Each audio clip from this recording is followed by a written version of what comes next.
Jake, I can't believe everything that's happened on the news that now this person comes out on WWE television. Wait. Somebody came out on... No, you're not telling me. Yeah, I am telling you. Vince McMahon showed up on WWE TV? What? No, The Rock. Oh, why are we mad at The Rock? Because he took Cody's spot at WrestleMania. Royal Rumble Fallout. Today on Pro Wrestling Palskis.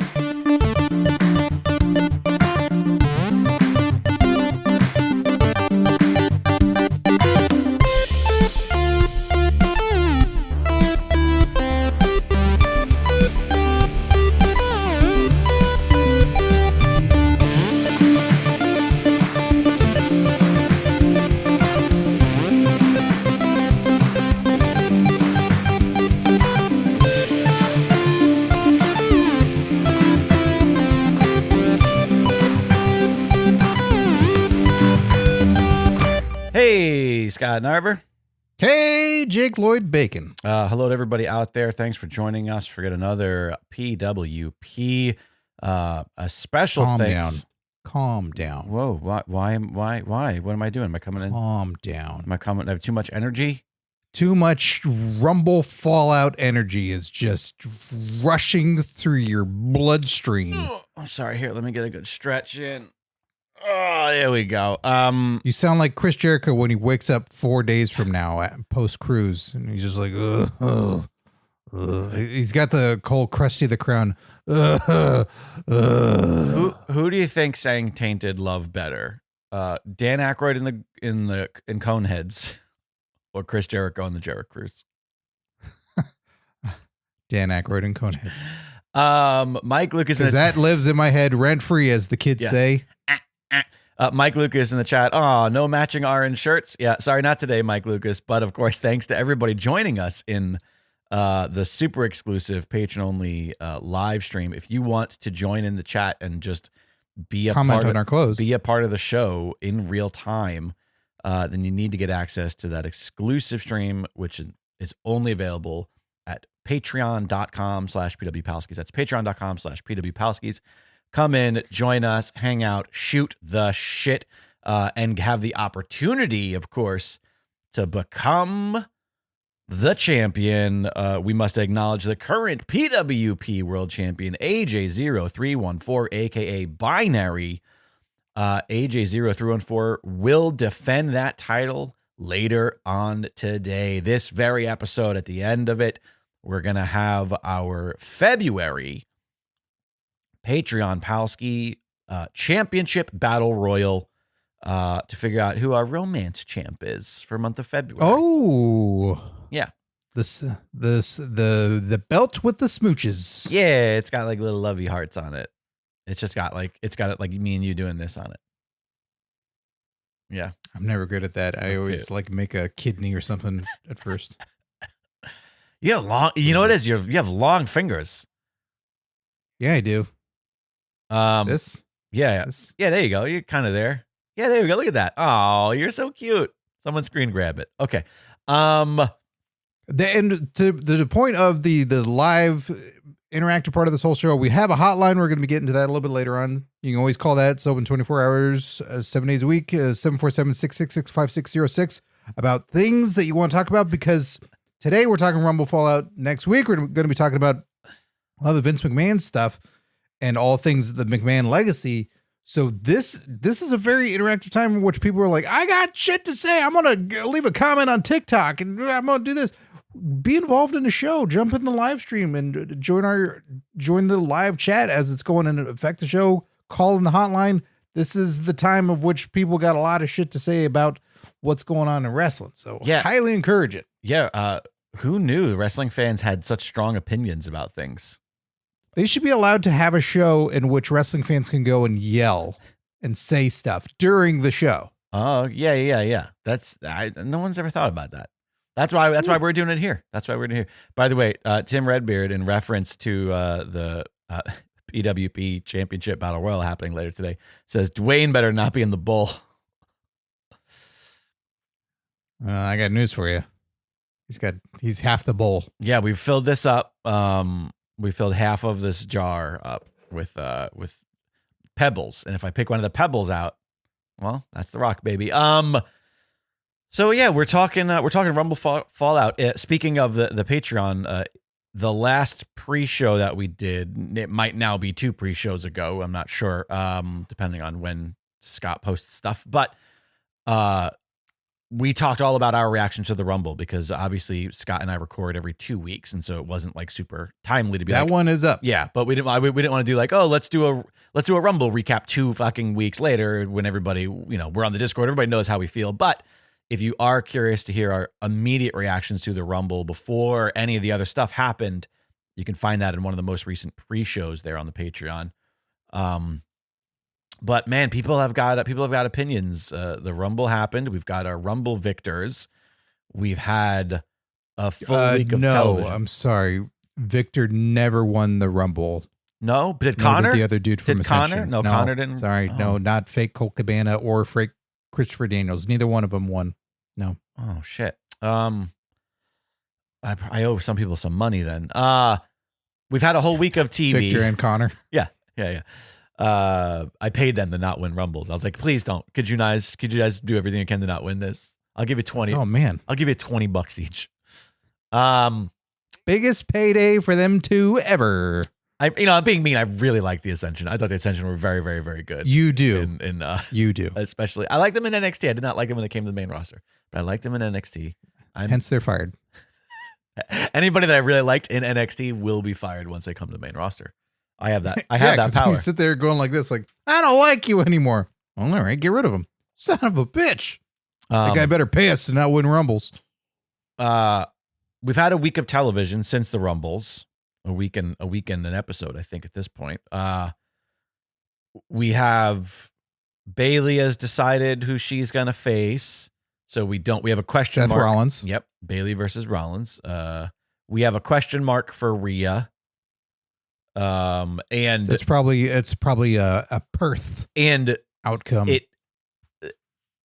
It seems like we have our plans for Roman and Seth, but also there's speculation about whether there are misdirects happening regarding The Rock, Roman, Cody Rhodes, all of the stuff.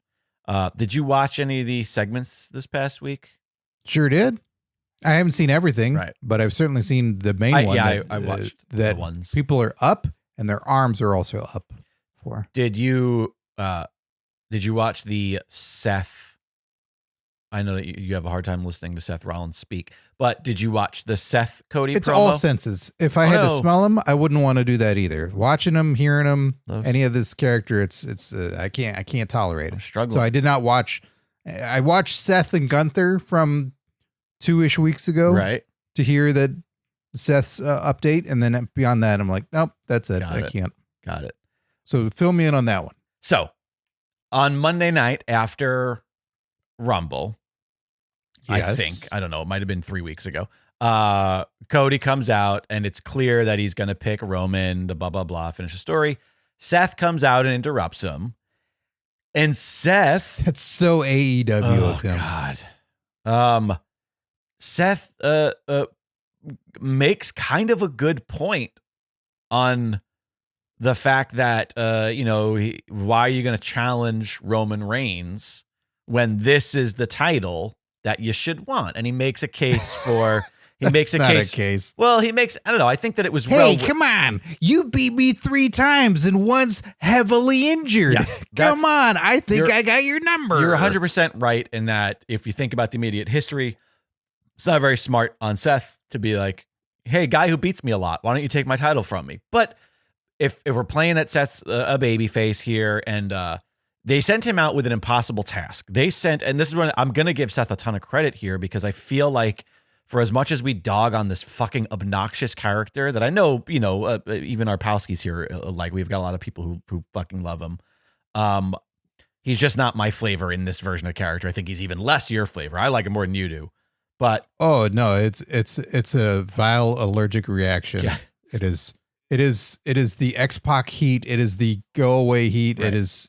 I have some other friends that we all share the same sentiment, and we just we can't. Right. We just can't. But he they sent him out there with an impossible task, and that was to convince us to care at all about Cody not picking Roman.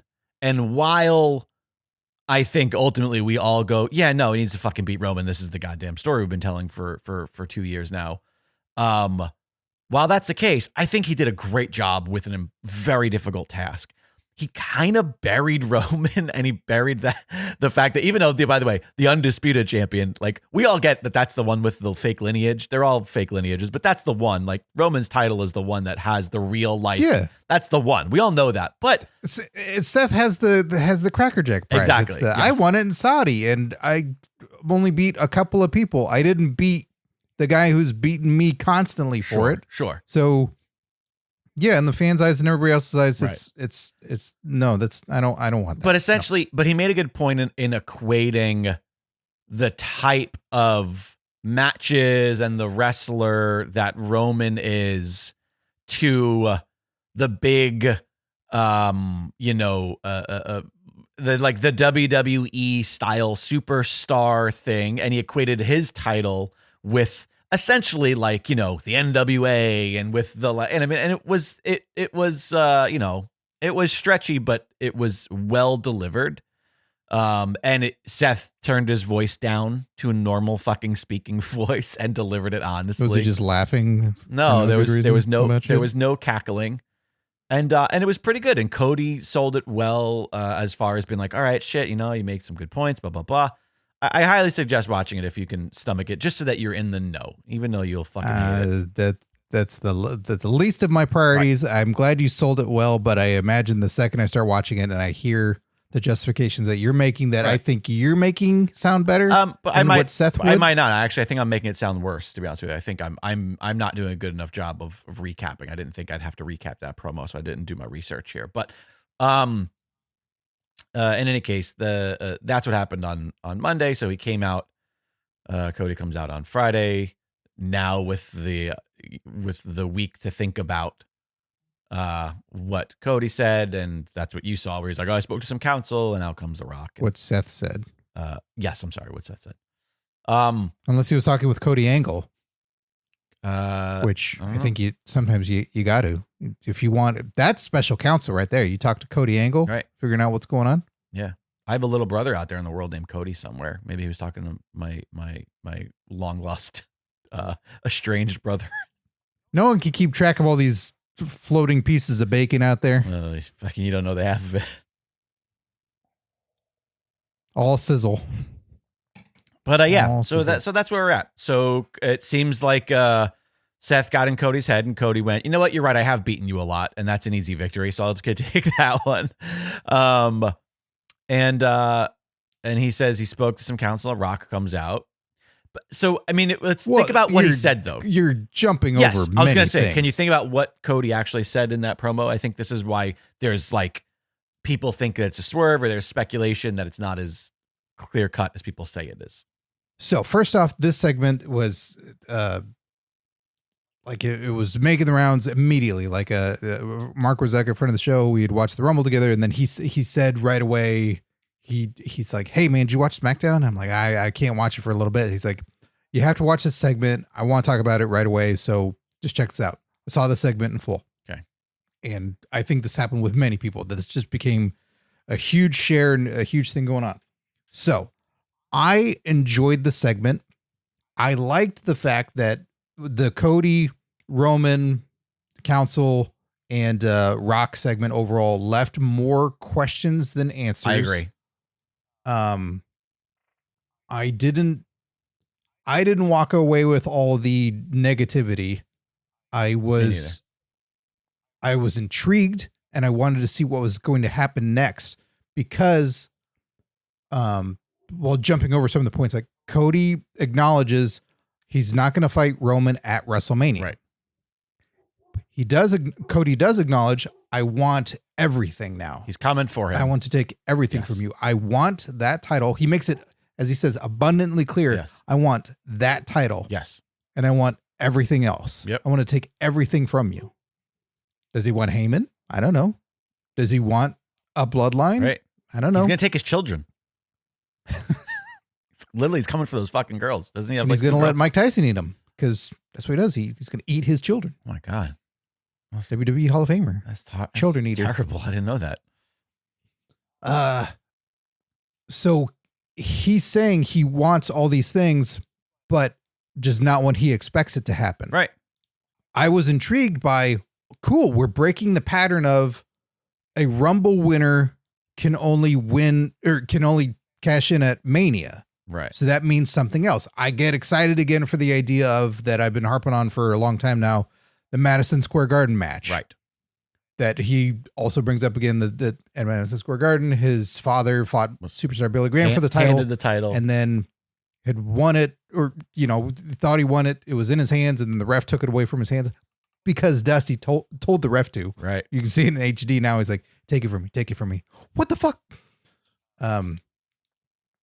So I thought maybe that's the possibility. It's a whole fucking year of possibilities. Right. It's not on 1 or 2 nights. Yeah. I'm okay with that. His story is still progressing. It's still continuing. And that he talked with counsel. And so that Rock comes out and we see Rock, and Rock, it is clear that he's going to fight Roman at WrestleMania. What's on the line? What's at stake? Right. Is not clear. No. And everybody jumps to the conclusion. Sorry. The majority of people jump to 2 major conclusions that I think are unfounded because neither specifics were brought up. Number 1, everyone then immediately assumes that Cody's going to fight Seth for the title. Yes. When Cody says everything to the contrary, other end of that. Right. And 2, that Rock is fighting for the title. Yes. When Cody's saying like, yeah, I'm going to take that from you. Right. And but meanwhile, this guy's counsel, going to take it from and you. I've spoken to counsel, which means that he's spoken to Rock about Cody has spoken to Rock about Cody taking the title from Roman. So why then would the counsel of Rock be like, I'm going to win it first and then I'll give it back to him so that you can beat him for it? Do you know what I mean? Like It doesn't, that none of that tracks. So, obviously the online wrestling community and the internet ran fucking rampant with every version of the story, and all of the pundits are reporting that Rock is now in charge. Vince is out. Rock is in. Rock is making all of the decisions, and he's booking himself as champion, and he's going to hold the title longer than Bruno Sammartino. And everybody's, jumping to all these things. And like, I'm not saying that all of that stuff is wrong. We don't know. It's all speculatory. But there are people that are legitimately pissed that don't want Rock Roman. And I understand that. There are people that just want that. So I think you and I are both kind of a little excited that we're getting a break in this formula, in this repetitive every single year formula where it's the same exact thing, where it's like Rumble guy wins, he challenges the guy that he's been feuding with, because that makes sense, because that's the year, that's the story. And I'm not saying the Cody story, but just that's storytelling, Yeah. I think you and I are both kind of relieved that like, oh shit, like I never thought when Seth came out on Raw and he delivered that promo that maybe I'm giving too much credit to. Maybe I am just marking out because it was a good moment. I'll admit to that. Being excited for something that's I was legit, even though I don't want to see Cody versus Seth 4, it got me excited that I went, oh well, fuck. Maybe that's what they'll do. Like I was excited that they did something different. The fact that they had one of their champions come out and shit on their other title was kind of funny to me. That it's the part-time title, that it's the whatever. I was like, oh, I'm surprised that they even allow that. I don't know. There's a little bit of that, like, what the fuck is actually going on here? That's exciting. Mm-hmm. It makes it feel must watch. It makes it feel like shit. This is unpredictable. Maybe we wanted the predictable story because they've been leaving these breadcrumbs and they've been foreshadowing this for so long that yes, maybe it's like when you watch a movie and the ending isn't fulfilling because in your brain you went, I know how I want this to end. Sometimes that does make for a bad movie experience. So I'm not going to take away from those people who were like, I don't want this. They have left these breadcrumbs. They have set the story up. I want the resolution that I am excited about. I want Cody to beat Roman at Mania because that's the story. That's what we do here. That's the wrestling of this all. That's the WWE. And that's a totally fair point. I know Mickey's very upset. Mickey is like legit, like is one of these, like, I don't know if I'm interested in watching Mania anymore. And like, like, one of our listeners in the live chat saying, Mickey Bell saying, I do not want Cody versus Seth 4. Right. I do not want it at all. There's no drama there. Right. And Totally agree. I totally agree. I also don't really want Cody versus Seth 4, but I'm also not immediately angry that we don't know that he is not facing, or that he is facing Roman at Mania, if that makes sense. Yeah, because as of right now, we're recording on February 4th on a Sunday. Right. So we haven't seen tomorrow's Raw, which will be your yesterday Raw if you're listening to this on Tuesday when it airs. So there's all these possibilities. I'm excited for that.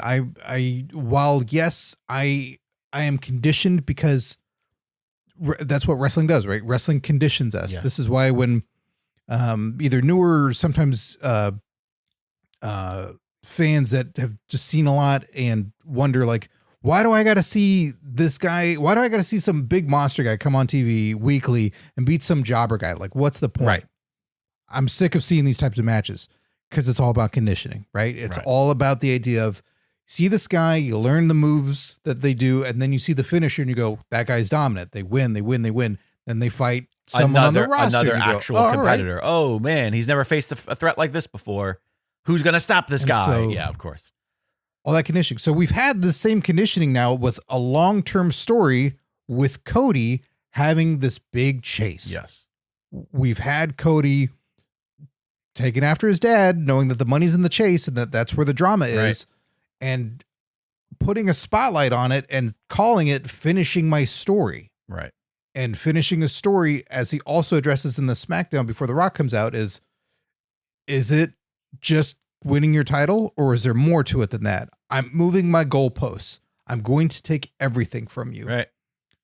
So while we all, as conditioned as we've been, especially with the addition of Rumble and Mania go hand in hand. They're part one and part two of one event. Winning the title at Mania, which is just like this mega huge event, but there were other mega huge events throughout the year. They'd just be sporadic, but now it's this big season finale. And if you win the Rumble, then you go to Mania, and that's where it all fucking ends. And if you do it anywhere else, it's not that big of a deal, but it has to be at Mania. This crazy match has to be at Mania. You have to retire at WrestleMania. Everything has to happen at WrestleMania. Yeah, right. Yep.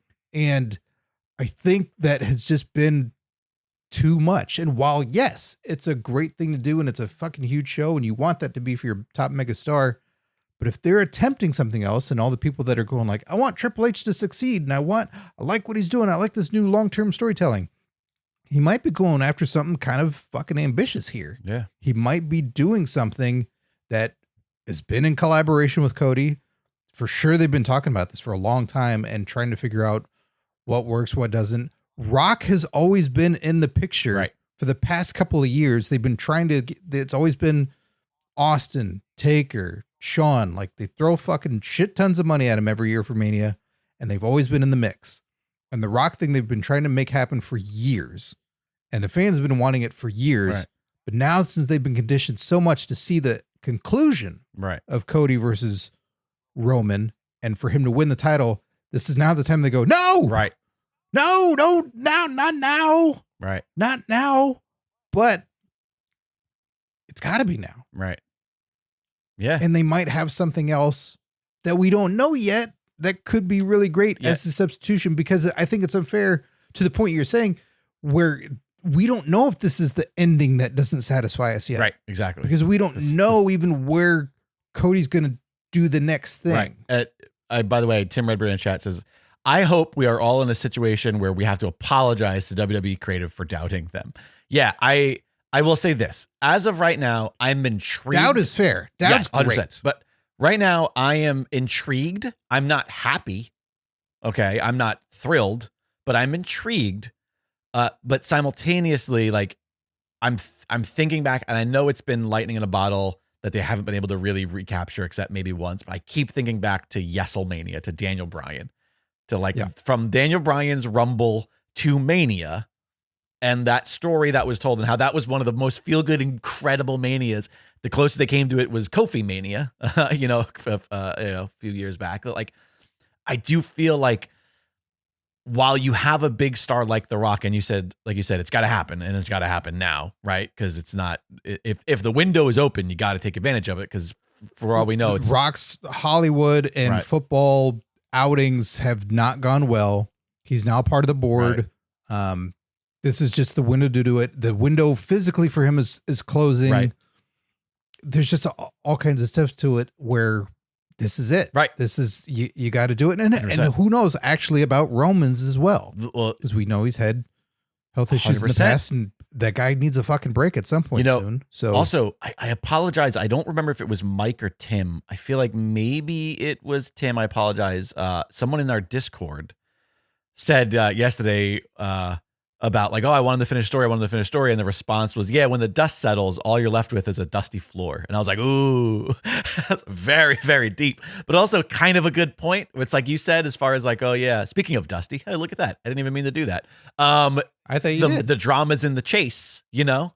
And so there is a part of this that's like, yeah, we want him to win the title, but then we also have to think about what happens after that.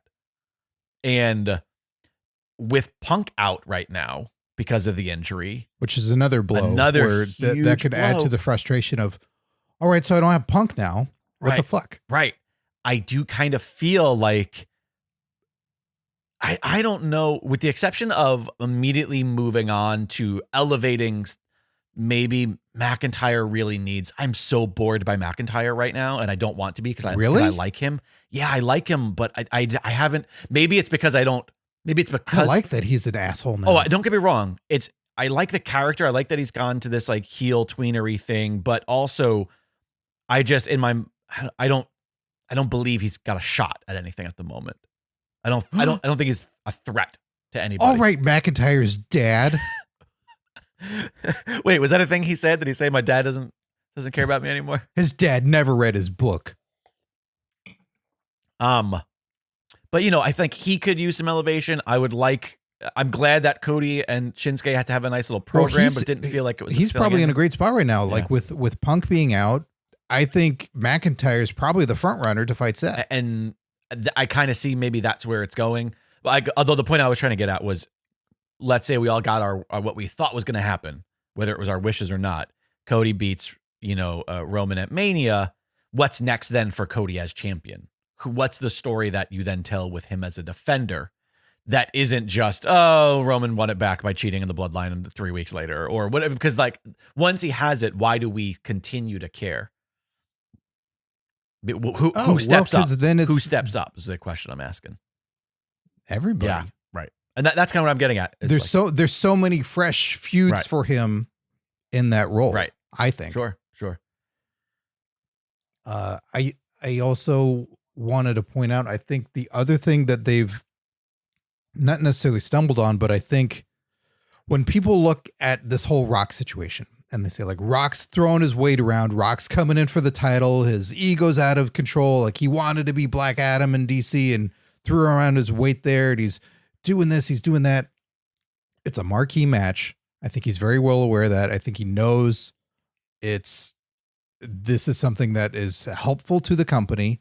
While Cody is as well, the board of directors, Triple H, all involved, have wanted to make this happen forever because it's mainstream. Yes. I know it's the part-timer versus part-timer thing, and you, at the end of the day, when it's Mania, you still want to get in as many other fans as possible. And when you own the Rock name now, and you're saying The Rock is fighting Roman Reigns and their family, this is going to build more intrigue than Cody versus Roman. Sure. As far as outside of the wrestling world. That's just smart fucking business through and through.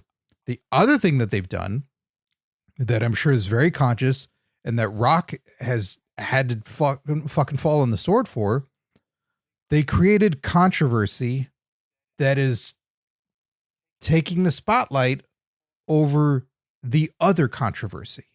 100%. They created wrestling controversy for wrestling fans to be pissed and hate watch or lose faith or just wonder what's next over Vince, Brock, Laurinaitis, and all of the things, because this is not what they want. Right.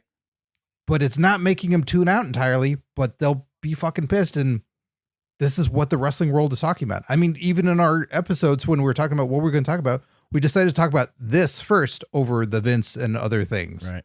Because this is the hot issue over that right now. Yeah. So I think, to their credit, while they may go, we're going to get a lot of shit for this, but this is better that everyone's talking about this. You're 100% right. Yeah. There's some politics happening here for sure. And it's especially this season. You got to get the spotlight off of that stuff. Right. You want to separate yourself as much as possible. And I can totally see that if even Cody's like, yeah, fucking do that, because I want this place to keep existing. I want to keep working here. Right. I want us all to flourish. So if that gets everyone distracted, fucking great. Yeah. Do it. Yeah. That's a really good point. I didn't even think about that side of the whole thing, but every article now is, the YouTube segment of Rock coming out is the most disliked, YouTube video on all of blah, blah, blah. And, here's a video of The Rock getting booed at an event the next night, or there was like a live event where, the Rock, people are booing The Rock and blah, blah, blah. And I just feel like, yeah, they're booing The Rock. They're not booing the product that was ultimately created by Vince McMahon. Which is interesting. Yeah, I don't know. The Rock can take a hit for a little bit, Right. and then he'll get on the mic Right. and he'll win everybody back. Yeah, sure, of course. He'll He'll call Heyman some amalgamation of like you're a rhinoceros queef or something, and everybody be like, Rhino queef. Rhino queef. Oh shit, we got to get those shirts made. Yeah, I do think that also. People keep talking about, it's in Philly. The Philly crowd is a different beast altogether. I'm like, yeah, but the WrestleMania crowd. That's what everyone should be upset about ultimately. This is in Fucking Philly. WrestleMania is in Philly. But the WrestleMania That crowd sucks. isn't a Philly crowd. It's people from all over the fucking world who come to Philadelphia. So like, I'm less worried about, the Philly crowd and WrestleMania is going to really eat up whatever it is. They're going to, because they're smarks and they're angry or whatever. I'm less worried about that because I'm like, and it's less internet. I thought that too, and I international. was looking it up, and it's less international. It's been so for the past few years, and the international package is still not sold. So really? it will be more predominantly a North American crowd. Oh, I did not know that. Okay. Well, but even still, like, yeah, Philly, it's hard to make Philly happy just in general. Sure. It's an ECW crowd. Right. I was there for that 2015 Royal Rumble where Right. it was just booked badly from front to end, right. with the exception of the Boogeyman coming in, if I may say so. They have much more set that is going to be a much more pleasing show overall. Right. I still think Rock's going to just win people over the second that he talks. Oh, sure, of course. The excitement of those two going at it, the story that they will tell, the video packages they'll start making will start to sway minds. It doesn't change that they'll still want Cody involved in something significant. And I think that's the intriguing part is, what will Cody do at WrestleMania that will make fans okay with Right. it? Well, you want to do some? That- well, wait before we do some Cody speculation because I don't want to get too far beyond the chat. I don't want to address what Cody's. Yeah. Some of Cody. Some of Mickey. Cody's in the chat. Yeah, Cody's in the chat. Mickey Bell. That's who. Oh my God! Is Mickey Bell just like a catfish, and it's just Cody Rhodes just being like, I hate Roman. Mickey Bell might be Brandy Rhodes. Oh no, Mickey. Are you Brandy Rhodes? He's expressing his disdain for this whole thing. He says, once you tease this match, I don't see how you don't, meaning Cody versus Roman. I don't see how you don't do it, and I don't want it right now. Oh, no, I'm sorry. He's talking about Rock and Roman. Once you tease that match, I don't know how you don't do it, and I don't want it right now. Unlike the Bryan situation, I don't think they'll budge. Why? I'm curious as to why. The Bryan situation was uniquely different in that they had a set plan of something else. Right. Like that was all I have. That's the one of the few things in life that I had inside track on. Right. Batista and Orton was at play. That's the thing. Batista was to lose to, I think, what was termed the hottest member of the Shield. Right. Which was unsure if that was Roman right. or if it was Dean. Right. Yep. Of course. Because Dean was the one that the crowd liked the He's most. a crowd favorite. And Roman was the one that the company Vince liked the most. Yeah, exactly. So it was basically, it's like the interpretation of Batista wins title from Orton, Yep. then loses it a month later to one of those guys to elevate Yep. them. the reaction of Daniel Bryan made them eventually go, fuck, we have to change this. Right. And Batista was, yeah, fucking cool. Whatever. Right. What, like, let's make him then. Right. Totally. That's fine. Like, it won't be a Shield guy. It'll be Bryan. Right, yeah.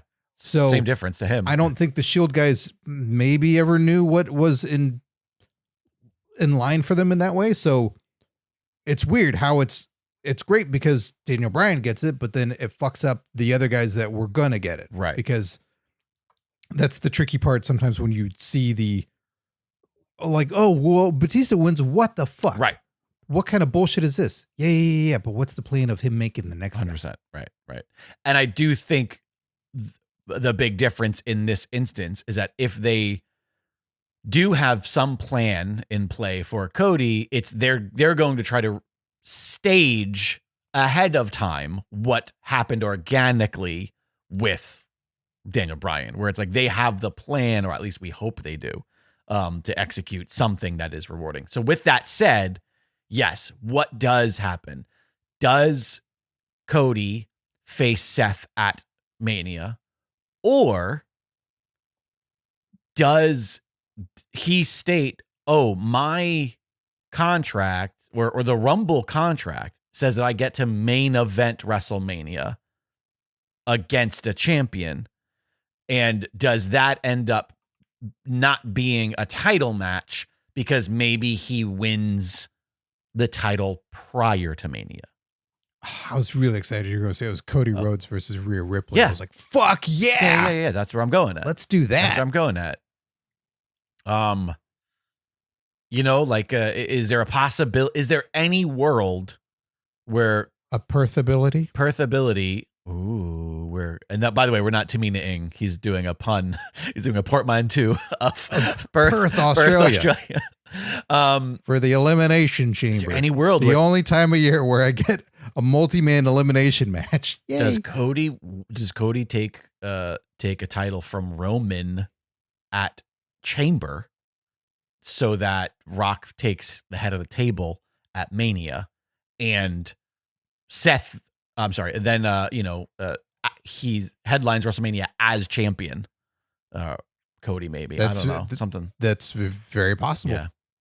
I don't know who. That is a very possible outcome where it's, hey, and now in less than a month, you have to defend that title in there, and I'm willing to fight the four other people for this in a chamber, or maybe they get a one-on-one or whatever that may be.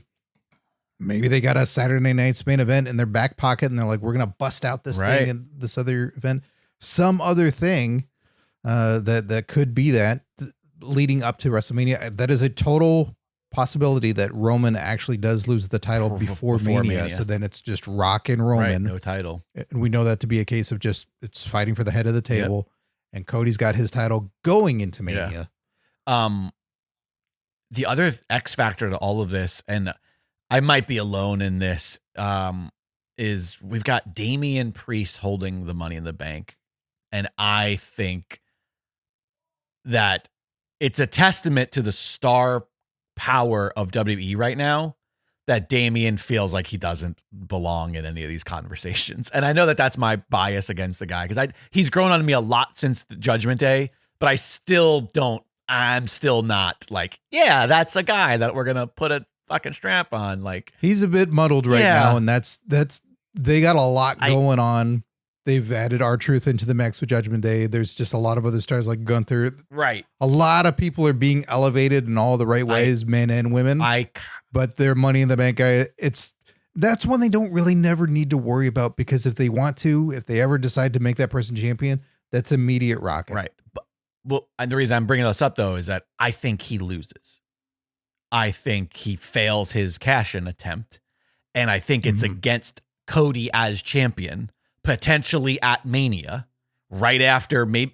Okay, let's say worst case scenario, and it is gonna. I think R-Truth would help out, right? Like, wouldn't he? R-Truth costs him somehow, and so I'm thinking, let's say, quote, worst case scenario is we are getting Cody Seth 4, okay, and Cody beats Seth, and he's the WWE World Heavyweight Champion, whatever the fuck that title's called, and then Damian comes out, cashes in on a beat to shit Cody, and Cody still pulls out a victory, even though it's not the Roman story. And we know he's still coming. He told Roman, I want that title. It's still a huge moment for Cody Rhodes to win 2 fucking title matches back to back at Mania. And like, is that enough to at least satiate at the end of night 1 or some shit like that? Of like, you know, and maybe he's still involved somehow in the Rock Roman match, not like gets involved during bell to bell, but maybe when it's all said and done, Right. he comes out and he's just like fucking letting Roman know, you know, let's say Roman beats Rock and it is those 2 matches. I don't know. I'm speculating, but I'm just curious, like what feels exciting? To me, I think it's pretty damn exciting that we have multiple people in this main event picture. Because if Punk were around, that would also feel like he's kind of involved in this by proxy. But we have all these people, even in just the segment on SmackDown, right? It's involved were Roman, Heyman, Jimmy Uso, Solo Sikoa, Cody Rhodes, and The Rock. Right. That's fucking great for Solo and Jimmy. That really is. Absolutely. I mean, they get asked to leave during that, but we know as this continues on, they will be involved. Right. So we're still elevating more guys. Like we know Drew is doing major stuff. We know Seth is doing major stuff. We know Punk is doing major stuff. We know there's all these big players at hand right now. And it didn't feel like that a couple of years ago. Not at all. It felt tired. And we had to rely on so many part-timers to come Taker. back and we had to be big players. We had to rely on Taker to come back and break a hit. Yeah. I'm liking this part of it. Same. I'm liking this. And I know it's still, to their credit, they've made Cody fucking lovable. The WWE has made Cody so, you know, much of the next huge baby face that they fucking want this so bad that they're getting mad. Right. That it's not happening. There was a shot on SmackDown that I thought to myself, fuck yeah, Cody, where Rock comes out, Cody's in the ring, and the hard cam is zoomed in real far and pushed in on Cody's face with Rock in the foreground. So like I'm Cody, right? And there's the Rock facing me, okay, for the people in the video. Like it's this shot, right? And I'm thinking to myself, like, holy shit, leaving AEW is the best fucking thing you've ever done. Like it's literally, you're just sitting there in this giant prominent spot with the fucking Rock.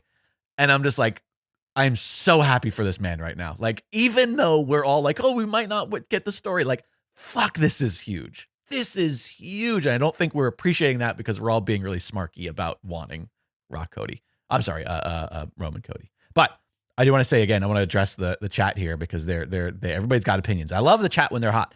Nikki Bell says, night 1, Roman versus Rock. Night 2, Cody versus Roman. Simple. Do that. I just don't like Cody out of the equation. Mike Lucas says, he says, I said in the Discord, Damian Priest will be the biggest babyface if he cashes in on The Rock. So if Rock wins, Damian Priest cashes in on The Rock. I don't think that will make him a babyface. I also don't think so from going from Roman Reigns being the champion to Damian Priest being the champion from the night of Mania, I don't think that is kind of good for anybody, even Damian. I think there's also a different reaction of everyone watching at home and, you know, ideally the crowd being involved in shows like ours or whatever it is, like that conversation going like, yeah, I don't like this and here's why. Right. And I'm going to give a dislike to that video and thumbs down to The Rock. Those people there weren't upset that The Rock came out. No. I know there was a video of like people in the nosebleeds and they're like, boo, I don't like it. I didn't pay for these tickets, that's always going to be some people. That's always going to be some people with any crowd, no doubt. But when The Rock's music hits and he comes out, chances are for a window, you're going to be going, holy fucking shit, it's The Rock. He's here. This is awesome. Yeah. And you're into it. Right. Yeah. And then people are also stating, well, what about a triple threat? Mickey's saying like, oh, triple threat would satisfy. Gilbert Short, who just joined us. Nice to see you, Gil. I think because of what Cody said, I think we need to get it out of our mind right now, at least, that Cody is facing Roman at WrestleMania. He said, I'm going to beat you, not at WrestleMania. Now, maybe that is just big misdirect, but I don't, I don't think that's Or it is going to be a triple threat, and he's going to beat The Rock. I don't think there's any point of saying something. The Rock is going to lay down for Cody so that he can beat it from Roman. And there we go. Look, I didn't beat you at WrestleMania. Hey, there we go. We figured it out. Make him a heel. Triple threats are fucking awful, people. Yeah. Get that idea in your head. It diminishes everybody. You don't get mega huge returns by having some person not be involved, some person not being eliminated, whatever it is. It's just really, it's a fucking lesser equation. It's watered down everything. And to really harp on that phrase too, the like, not at WrestleMania, not because even Tim Redberry in chats, how does Cody backtrack from saying, quote, not at WrestleMania? The fact that he said that really makes me feel like it's happening before WrestleMania, not after. To me, I did not read that as like, eventually SummerSlam, blah, blah, blah. I kind of felt that meant like, well, not that it meant, but they're laying down bricks. They're foreshadowing. Going to your fucking They're house, foreshadowing. and it's 24/7 title, rules. baby. Yeah. I just feel like we have over 300 other days that it can Sure. be, and the significance of it, Just selling tickets to it, and over the hyping 300. up that event is a possibility. So to take away from that and say like, nope, just can't be done. I mean, again, to their credit, they've just made WrestleMania the end all be all. Yeah. Yeah. I've been saying this for a decade. WrestleMania has gotten too big for wrestling. It's gotten too big for what the product is of wrestling. It's fun to watch the spectacle. It makes for great clips. It makes for awesome promo packages, the pyro, the fucking sets, the giant big moments, and the giant crowd getting on their feet. It's awesome, but it makes booking WrestleMania is now kind of an impossible task. I think it's why we've felt for a long time that WrestleMania is, I don't think we've ever had, since as long as you and I have been doing the show together, of any incarnation of it, we've never had a like WrestleMania was perfect this year. It's always like, yeah, this could have been cut. That was a dud. The story was dumb. I like this part, but that was bad. You know, like, and I feel like back in the day, when you make it 2 nights, yeah, it's just even more inflated. Back in the day, WrestleMania felt like, yeah, WrestleMania was fucking incredible from top to bottom. All the stories that we wanted to happen happened, or we were surprised or whatever. And it was, I feel like maybe that's just because we were younger and we were romanticized shit from our youth. But I do feel like WrestleMania has gotten so big that it has become the impossible task. It's fucking writing a new goddamn It's a star-studded show over a wrestling 100%. show. Yes. And that's been by design for years. Yeah. Mm-hmm. The second that you start going into stadiums rather than arenas, 100%. Yep. That's what you're designing. You're designing more of a spectacle than bell to bell, what's going to be the best matches to see. And it's still allowing itself to have matches like that. Like I'm trying to think of what was last year that were some really solid matches. Whatever, fucking, you can realize whatever it was. There was probably a couple great wrestling matches, but they weren't designed to be either the main event of the show, or it wasn't. It was in between. Hey, guess what? There was a really solid wrestling match, and now there's Snoop Dogg again, and The Miz, and hey, here's this moment, here's this thing, and look at this entrance, and it's Russell Crowe on screen. Hey, everybody. Well, they're in Philadelphia too, so there's a good possibility that Will Smith comes out and starts smacking bitches. Oh, he's like, keep my motherfucking name out of your mouth. And then Rock's like, it doesn't matter what your wife's name is. out of your mouth. And all the rest is be like, I don't know who your fucking wife is. Mickey Bell says too in the chat that Cody is due to be on SmackDown next week. So there still clearly is story that we are laying the groundwork for. I don't know. The more we talk about this, since we've started this conversation, the more I'm thinking, yeah, I think Cody's fucking winning at Chamber. I think Cody's going to become champion at fucking Elimination Chamber. I don't know why. It's in my gut. So if that's the case, whatever it may be, what do you do if you're a man with a weak heart and a penchant for spitting water out and not consuming it? What do you book Cody to do at WrestleMania 40? I'm trying to think of who the like big namey kind of things are, or where the connective tissue is. The unfortunate reality is like, fuck, Punk was the answer. Do you know what I mean? Like I felt like, because it doesn't need to be a title. Like there's nothing needs to be on the line for that match. But if you're having him win a chamber, it could still be. He could be champion. Oh no, I know. But what I'm saying is like that could have happened regardless. For nothing. But without Punk, I don't know. You're right. That's the giant gaping flaw. I mean, do you go another champion? Do you go Gunther? Do you go or no? Maybe Solo Sikoa. Get his fucking comeuppance. We've talked about it. Like Solo has not. I think we talked about this maybe on the Rumble pre-show, like the pre-show we talked about our Rumble. Like Solo has got still to this day he's not got his comeuppance at all whatsoever for all of the times he has saved Roman from losing that championship. I don't know.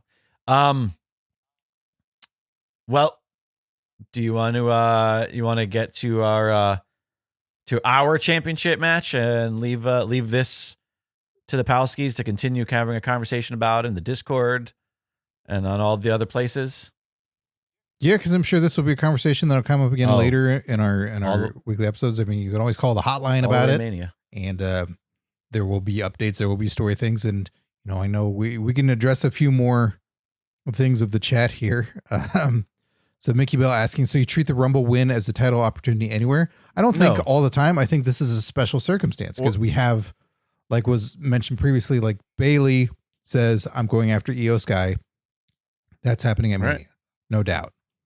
But with the real life fuckery of Vince McMahon and this whole situation, this is the one time you can deflect and put The Rock in place and create an intriguing story about Cody doing something that shakes things up.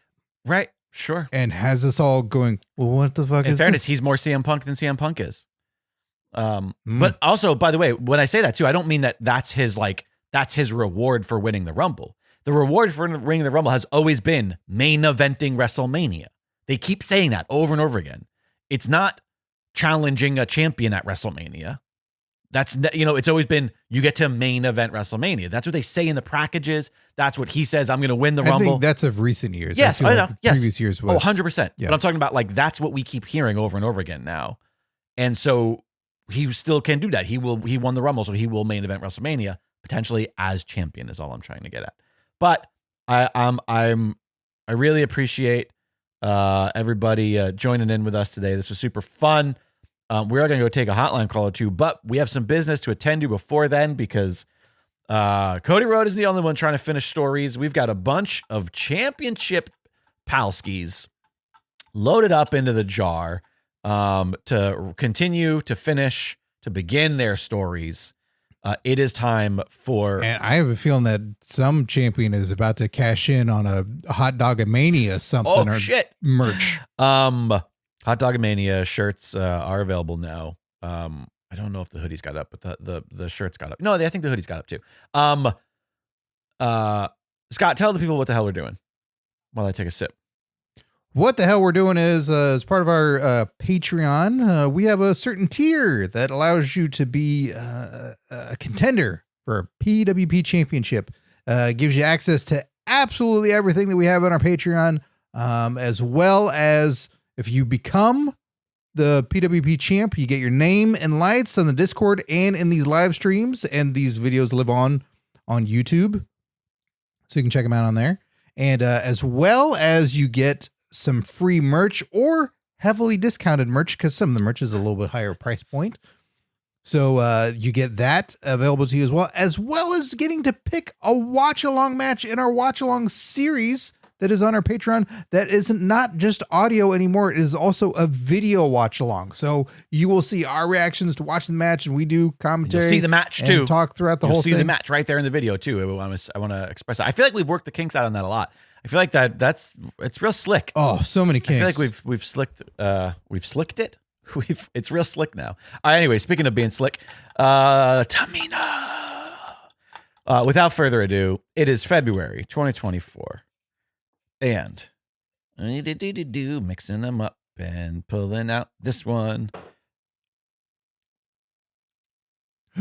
and new PWP champ for the month of February 2024, Mike Lucas, a.k.a. Hackensack. Mike Lucas in the chat talking about Joker and Batman, not even paying attention, still wins the championship.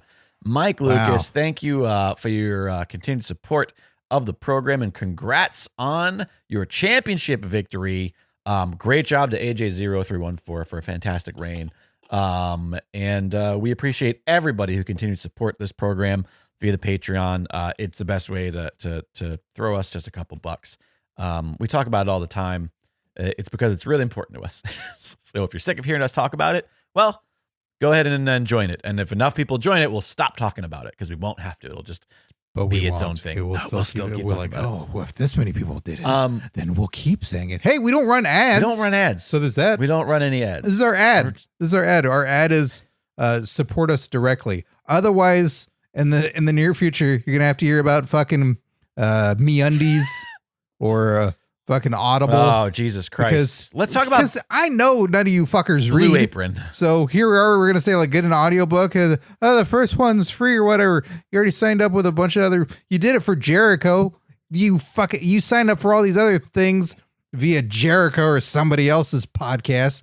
Here we are just saying our Patreon. Yeah, they have, by the way, directly. Those people, all these celebrity wrestlers who have podcasts, like, they have way more money than Scott and I.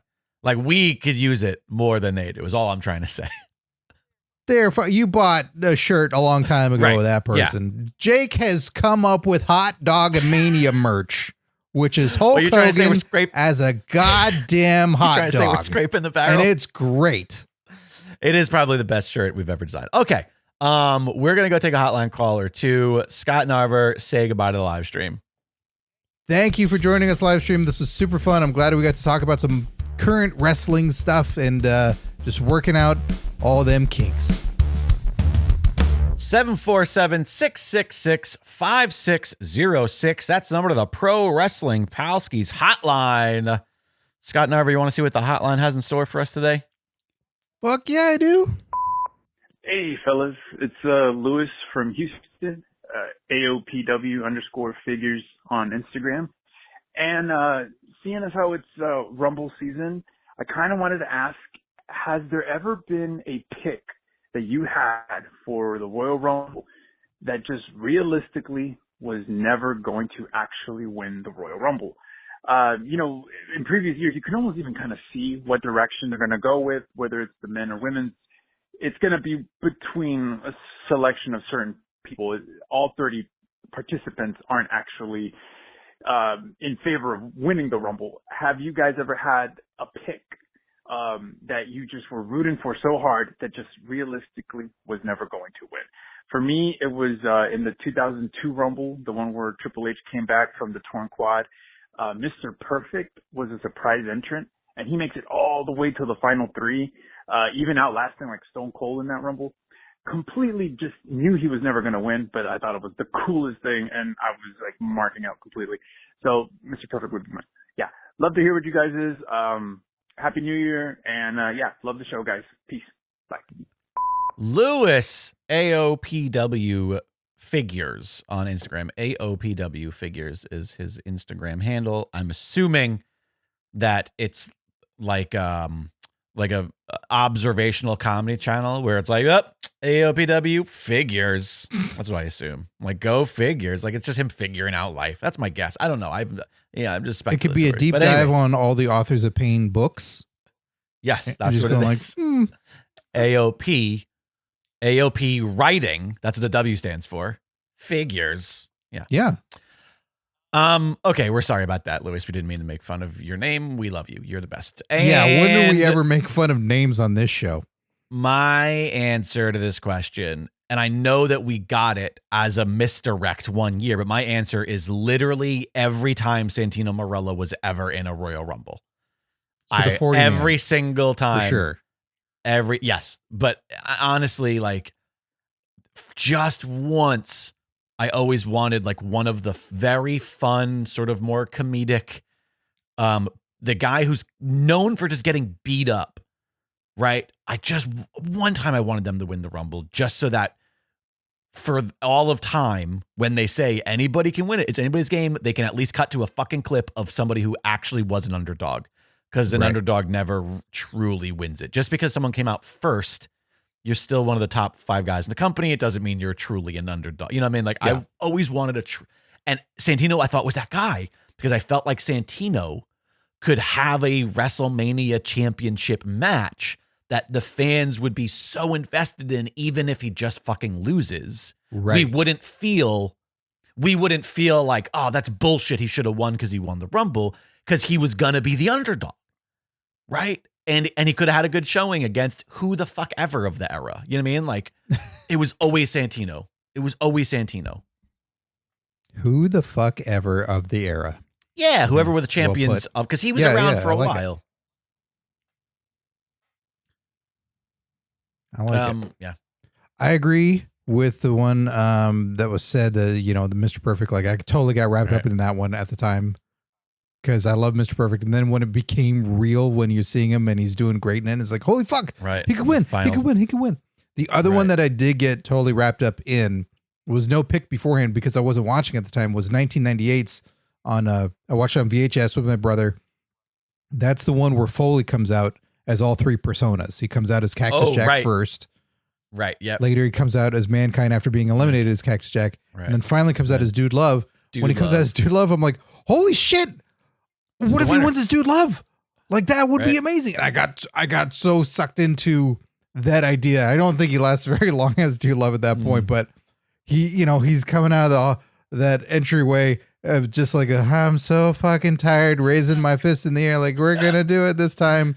He's like, I'm not known for the cardio. I got so into the idea of, holy shit, if you have multiple characters, you can keep trying. It's that idea we talk about with pinfalls, like Regal used to do it, where you try and pin the guy and they kick out, and then you aggressively go in more. You throw a forearm into his face and you pin him a little harder, and they still kick out, but it never works. And you think, if it just fucking did, like if he did it a third time, and then you got the win, right?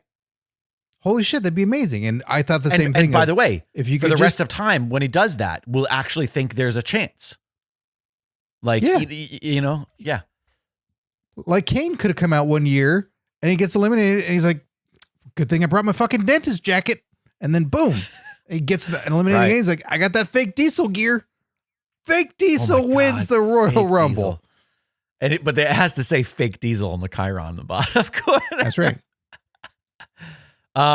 Thank you so much for this question and your call. Let's see what else we got in the hotline, Scotty. What it do, fellas? It's Remo V from the 303. You already know. Hey, I just listened to your episode on the Rumble, so I'm not gonna bring up any of that kind of stuff. Although I am gonna say I'm excited for it. This is a pretty cool year for the Rumble. I think everyone can agree. So anxious to see what happens there. But as we all know, the Rumble starts WrestleMania season, and every year I call you guys and I have a similar question about the Hall of Fame. So I want to know who you guys think might go in this year, who you think will headline, who you think will be a surprise person, any of that. Some people that I would like to see go in, I always bring up Rick D'Amato Martel. I think he's somebody that oftentimes gets overlooked. But I want to know what you guys think about Tatanka. I want to know what you think about Paul Roma, if you think he's worthy of it. For a long time, I would ask you guys if you saw Sid, Steiner, or Luger going in, and which one would go in first. Well, I guess we all got the answer to that one. We got 2 Steiners, actually. But do you think Sid or Luger go in?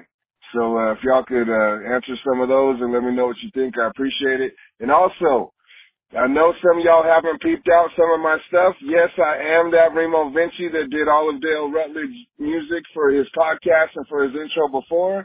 So if y'all could peep me out, Remo Vinci on Spotify, Apple Music, or whatever, come peep me out. I guarantee some of y'all will like some of my stuff.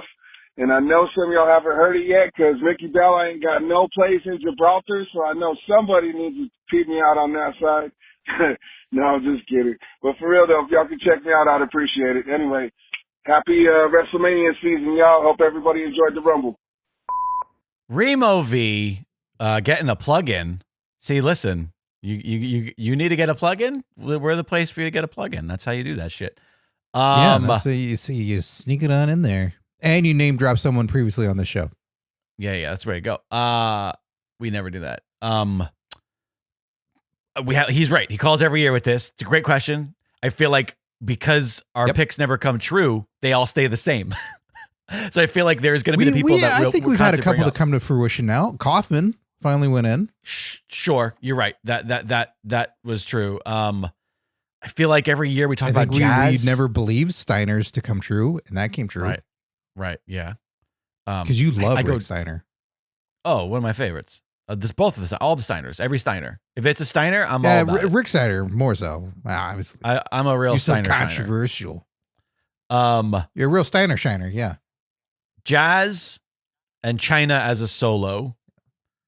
Cyndi Lauper and David Arquette. He's around. I do. Yeah. Go ahead. I'm agreeing with you. With Arquette, yeah. And not for nothing, there's a big circle drawn around him this year. Dwayne "The Rock" Johnson would be a really big head of class kind of thing to do. Maybe not. Maybe you don't do it the year he actually has a match, just so you could double down on him being around. But I don't know. I feel like he's around. He fucking works there, right? Yeah, of course, permanently now. So I feel like not with the match, because everybody's already going. He's fucking throwing his weight around. He's doing this and that. Right. Oh, he's gonna fight Roman at WrestleMania, take away from Cody, and he's going to the fucking Hall of Fame. Fuck you, Rock. Then the people definitely start to turn and hate him. But Rock is, I feel, within the next couple of years. Like that's right. Although that's gonna happen. Since Rock is here now and we're hearing his music a ton, Jim Johnston. We ever gonna get that? I think that'd be a good one. Right? That I agree with that one. That would be a good one. That is show the clip of him coming up with the Rock song. On piano. It's so weird hearing it played on piano. He's got to compose his own theme song. All right, we don't know what it is. That's a little behind the scenes doc. It's like, hey, what are you going to come out to? Right. And then he just ends up using. We're going to come out to Vince's song. He's not using it anymore. No chance. Da-na-na-na. Yeah, no chance in hell is right. Cut to collective Simpsons gag of everyone pulling on their collars. Right. Yeah, out of that, when it comes to like talent, I mean, there's so many people, but it's like the big names. Who have the big names? I feel like China's the top. Has Miss Elizabeth ever been? I think it was a duo. I think it was Macho a duo. And okay. Elizabeth. Macho and Elizabeth. I got one that I don't know if it'd be the head of the class because they ran through so many of those so fast, but I think one that's now that needs to happen is William Regal. Regal's a great one. 100%. That's a no-brainer. And that's like near top of class. You're going to get a really great speech. You're going to get some really fun stories. And everybody loves him. Nobody's got, no one's upset at him. Is Fit Finley in? I don't believe so. That he's another that deserves it. Not just for his work as a character, but I mean, like, because of what he did for the women's division and little his people behind the scenes work who live under the ring. Yeah, of course. Who else? Well, let's address some of the ones that he mentioned. Thoughts on Luger's a must. Luger could be probably the head of the class. That one we've talked about it every year that he can appreciate it. He's had such a great turnaround in his life. He seems like such a fucking positive, lovely human being now that I would love to watch him. I generally don't watch the Hall of Fames when they happen, and maybe I'll tune in at some point, but I just always going to go like, I'll see it at some point. I would fucking tune in to see Luger. Yeah. And just to see the live crowd chanting and cheering for Luger. And he's mentioned that he wanted to stand up and accept the award and all that. Like, that's fucking beautiful. Do that. I feel the same way about Sid, to be honest with you. Not that he's this incredible embodiment of positivity, but I do feel like he's fucking funny online right now. I'd like to see what he says. His tweets? Yes. Yeah, Sid's funny. He's funny on X. I want to powerbomb Vince McMahon. Like, all right, get that man in the Hall of Fame. He also is also a no-brainer, I think. But I think he's so kind of out of mind. Although he got brought up at fucking on SmackDown. But I think it was a dig at him. And it was when Seth, they played a promo package before Cody picked and before the Rock segment. And it was Seth doing a voiceover. I don't know if it was lines from his actual Monday Night Raw promo or if it was something they had him re-record. But it was like, what kind of champ do you want to be? Do you want to be like Hulk Hogan? Or do you want to be like Terry Funk? Do you want to be Sid? Or do you want to be Dusty Rhodes? And it made it seem like he was burying all of the WWE guys, like all of the, sports entertainer but they brought guys. But he brought up Sid, and I was like, I thought that was interesting. Kind of took a shot at him, but I think Sid is a good one. I know you mentioned Rick the Model Martel specifically, but I think when you go back and you look at Rick Martel, total, like Rick is really great and is definitely should be up there too, because I know he's getting up there in age, but I think he's also got a lot of fucking great stories. I've never been a big Tatanka guy. No, I never. I mean, when I was a kid, I liked him because he's a fun character for kids. But I don't. He's one of those people who it's like you put him in the Hall of Fame because he's still around and there's nostalgia and like I don't know that he moved the needle for pro wrestling. You know what I mean? But it's like, yeah, he's in that famous. tricky period. Like I fell out with the new generation, and I know they're doing the undefeated streak with him. Yeah. And I'm sure there's a lot of fans. I think there's a lot of people that would like and appreciate him. And I think he did move the needle enough to have it, certainly for the WWE Hall of Fame. It's like, yeah, put him in there. Paul Roma's one. I know the joke is easy. It's like, no fucking way. I'm not really well versed on Paul Roma. I don't know if he had excellent shit outside of he's the disappointing horseman that comes in, or, the power and glory. Maybe he did some cool shit in the territories or something back in the day, but I am totally ignorant on Paul Roma. I don't know of anything that would make it worthy, but I'm curious to deep dive in and see if there is something that would be appealing. But I know what's been presented in WWE history is the dude's a joke, but I feel like if you get to a certain level, you're not bad. No, you're just probably booked shittily. Yeah. Are Demolition in? No, but whether that could all change now, they're one of the ones that have had the ongoing lawsuits. Oh with shit! WWE and Vince. Got it. Right. Because maybe now that I don't know. Who knows if that stuff starts to change, because not that I see TKO going like, you know what? Let's do right by those fellas that are saying they got injuries and stuff. We're going to make everything A-okay. Be fucking cool. But I don't know if they feel if that's a bad precedent, if they start paying out potential lawsuits and then everyone shows up. I don't know. What about people who maybe are with another company right now, but that WWE has good relationships with? For example, like Jordan Grace. Or what about Gail Kim? Like Gail Kim deserves to be in the Hall of Fame, in my opinion. And, while didn't have a giant career in WWE, and while TNA has their own Hall of Fame, I could see WWE being like, no, like we're going to acknowledge the work you did for women's wrestling. And while we might not, play entire fucking matches in the build up to the Hall of Fame from TNA, like, I could see them addressing it, talking about it. I mean, hell, they did wrestlers who were never wrestled technically in WWE because they were around in the 70s and 80s in other companies, and they brought them the in footage and they're like, overseas. Well, we might as well fucking use this. And that's different because it's not an active company. But I don't know. I could see like maybe a Gail Kim. I see Mickey James. Mickey James. What about Big Show? He did a lot for the women's division. Just by not being in it. Yeah. Yeah. Yeah, Big Show is one. I know he's cruising right now. So I think he's back. Unless did they lose him at sea? Yeah, he's a buoy. He's a buoy show. A buoy show. Well, he's a buoy show. All right. All right. I think we're done here. Thank you, everybody, for your calls. Remo V, good to hear from you. Don't call just once a year. Yeah. Thank you. Yeah, both of you guys call a little more often.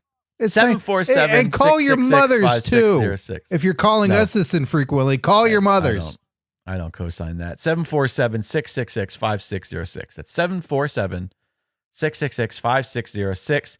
And if you don't want to call, or you just you can't, maybe you're overseas, maybe it costs a ton of money, then simply send a voice memo to hotline@pwpalskis.com. That's hotline@pwpalskis.com. We'll play your hotline calls right on the air and talk about them and make fun of your Instagram names. That'll do it for the program this week.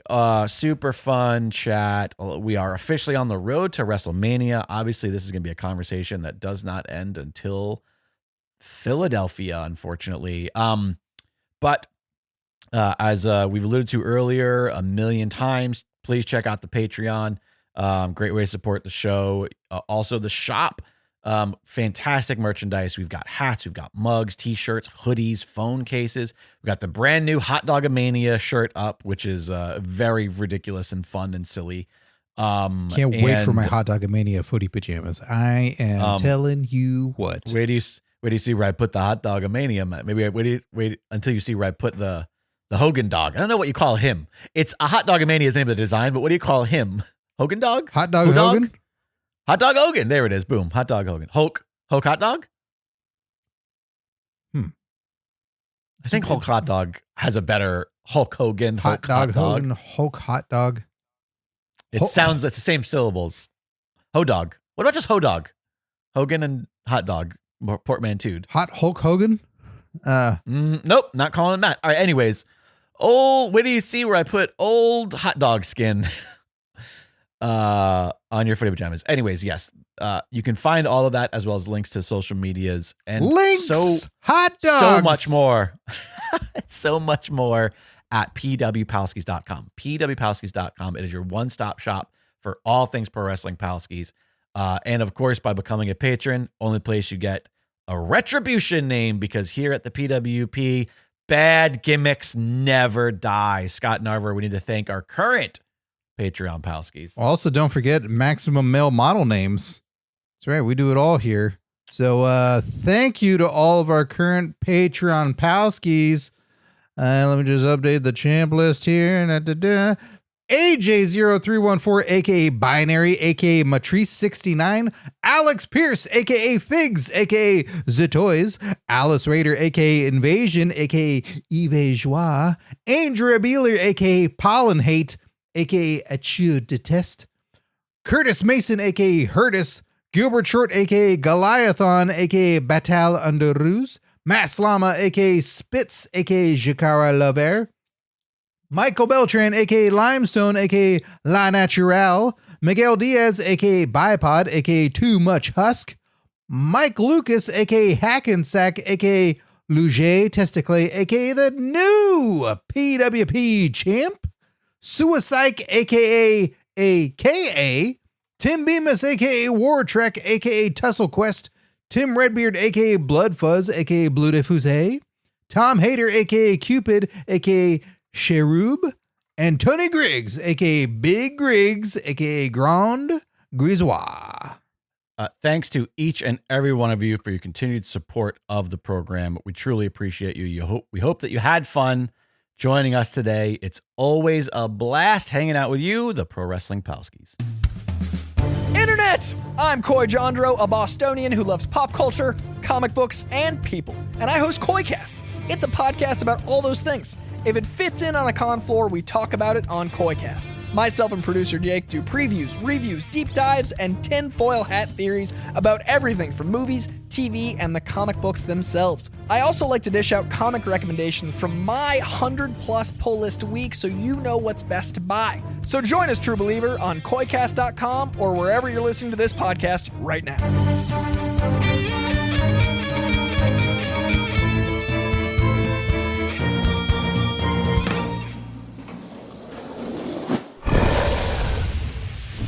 Dragon Wagon.